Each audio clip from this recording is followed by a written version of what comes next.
Gandang araw, another mini vlog. Gusto ko lang i-share yung aking weekdays.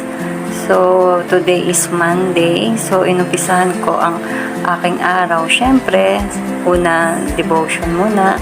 After ng devotion, dahil meron akong order na cake today at ang deliver nito is 1 p.m. So, maaga akong naggawa ng cake. So, madali lang naman tong cake na to kasi bento cake lang naman siya. Tsaka, madali lang siyang i-design. So, nagmamadali rin ako dito na tapusin siya kasi by 10:30 ay meron akong tutorial. So, kailangan kong magmadali at matapos siya agad para maset na rin siya. Maset na rin yung cake. Madali ko rin naman siyang natapos kasi puro rosette lang naman siya. At maya-maya nga lamang ay dumating na nga yung aking chinututuran. Siya yung aking chinututuran everyday, Monday to Friday, 10:30 ng umaga hanggang 11:30. So, ayan. So,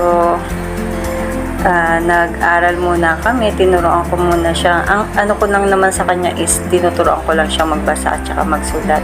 At ayan na nga po, lumakad na kami para mag-deliver ng cake. So, malapit nang mag 1 o'clock yan. So, kailangan namin magmadali. So, after namin mag-deliver, pumunta muna kami sa mga hipag ko kasi malapit lang naman doon yung pinagdalhan ko ng cake. So, ayun yung hipag ko. At dito na rin kami nag-lunch. At hindi rin kami nagtagal. Umuwi na rin kami pauwi sa bahay namin. Ayan. At yan nga, pag uwi namin, meron kaming nadaanan na nagtitinda ng mga kwek-kwek, fishball. Ayan. So, nagmerienda kami ng husband ko. At fast forward, kinabukasan na ito, Tuesday. Inumpisahan ko, syempre, ang araw ko na mag-devotion. Kailangan yon. At ayan nga, naglinis. Maaga ako naligo dito kasi nga may tutor ako ng 10:30. Tapos naglinis muna ako. Walis-walis lang muna tsaka mop.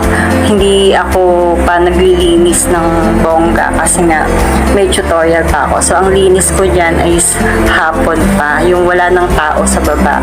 Kasi sa hapon, nasa taas yung mga tao, natutulog sila. Siesta time.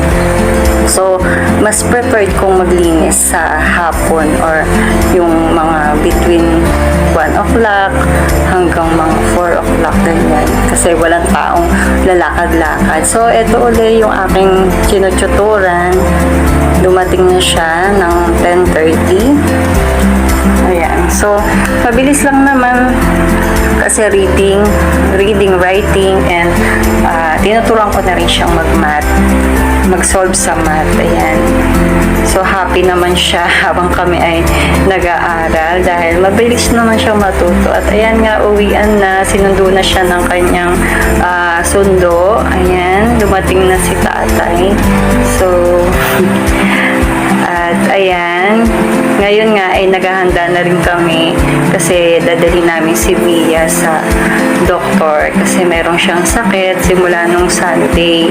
Kailangan namin siyang ipa-check up kasi meron siyang ubo at sipon na rin. So, kailangan namin siyang ipa-check up sa doktor. At ayan nga, nakapila kami dahil pagdating namin 1 o'clock na ay ang dami pa rin tao. Ayan, so ang haba ng pila. Ang tagal namin nag-intay. Siguro mga 1 hour. Ayan. And after that, ay kami ay umuwi na. And yun lang. Hanggang sa susunod na vlog.